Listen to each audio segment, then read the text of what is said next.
Tingnan niyo guys, oh. Ang cute nila. Gutom na gutom sila. Nakalimutan kong magdala ng bread or kanin. Kasi dati nagpapakain ako sa kanila ng bread sa kanin. Pero ngayon, nakalimutan ko. Nawala sa isip ko na magpunta pala ako dito. Ang cute pa naman. Tapos gutom na gutom sila. Tingnan mo, may kulay green pa yung ulo, oh. Si Itik-Itik.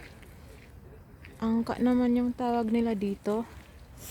Tandaan nyo, Joy, paborito ang akin pong sinasayaw noong ako'y bata pa ay Itik-Itik, Karinyosa at saka Tinikling. Pero yung Karinyosa talaga ang unang sinayaw ko nung ako'y salimpusa pa lang sa school ng aking mga kapatid.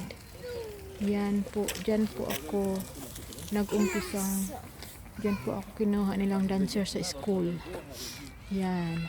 Tapos napunta ko sa Tinikling at saka Itik-Itik. Tapos yung mga latest na mga rock dance, Sonata po yan pag sa Bisaya. Yun. Tapos kanta-kanta. Yan. Magaling po akong mag-dance-dance noong ako'y bata pa. Yan. Lagi po ako sa school nasasali ng sayaw. Tsaka nagtutula ako kahit piyok-piyok po.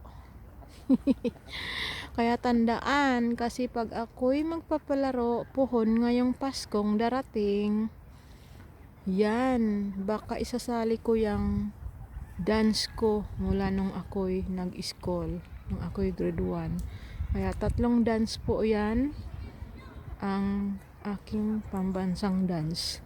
3. So, isa dyan ang kukunin nating palaro ko. Ang tanong ko sa inyo, tandaan. Bye-bye!